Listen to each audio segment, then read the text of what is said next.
based off of what we're seeing and hearing and reading about. I've heard that it's even hard for him to get up from the sitting position.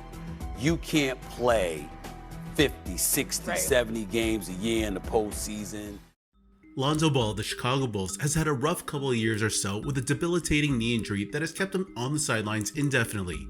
With questions surrounding his future, reports emerged recently that the former Lakers guard was set to miss the entire 2023-24 NBA season, and you just heard what Stephen A. Smith had to say about the situation on First Take.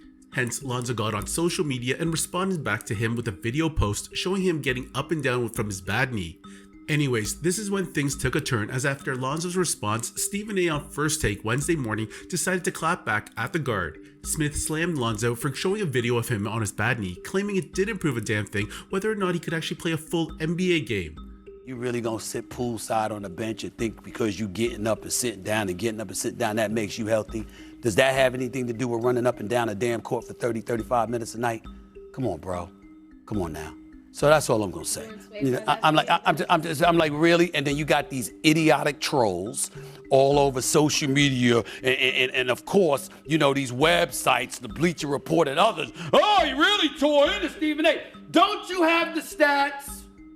Don't you know how many games he's missed? I hope you guys just saw what Stephen A. Smith did there. He called out the Chicago Bulls guard initially, saying he heard rumors that Lonzo could not get up from a sitting position, to which Lonzo just proved that he could in a video. It should have just ended there, and he should have just taken his L and walked away. However, knowing Stephen A. Smith, that was probably the last thing on his mind. In fact, he decides to double down on his own podcast and reveal some information that caught the eyes of many on social media. Sitting poolside on a bench, getting up on one knee, you think that shows that you're healthy? You gonna call me yapping when I have all of this information in front of me? Would you like me to tell where you had surgery and exactly what date you had surgery on? Would you like me to get the names of the doctors? I do have them. I know the actual doctors that operated on you. The actual locations. Of course I wouldn't do something like that to you, bro. I would never do something like that. That's none of my business. That's none of anybody's business. I'm just making the point. Come on, bro. Okay, so for those of you who don't know, Stephen A. suggesting he got his information about Lonzo Ball via his doctors is a huge no-no. I understand he didn't flat out state that Lonzo's doctors were his sources directly, but it's obvious as he hints to that. The issue is that this violates HIPAA, which is a federal law that requires the protection of a patient's health information from being disclosed with his or her consent. And the fact that he just ignores that could cause a lot of issues from whomever leaked this information, Stephen A. Smith himself, and even ESPN if Lonzo did want to pursue this in court.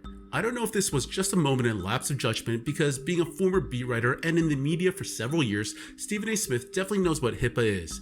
Or maybe he was just blindsided by the fact of trying to upstage Lonzo after he got called out by Bleacher Report, to which Stephen A. Smith didn't take too kindly.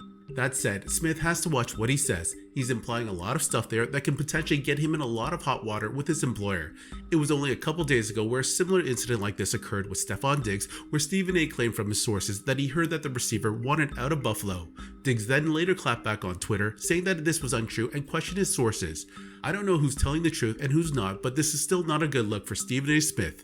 Anyways, what do you think about this whole situation? Was Stephen A. out of pocket for bringing up Lonzo's doctors and moving the goalpost, or should he have just taken this L and moved on?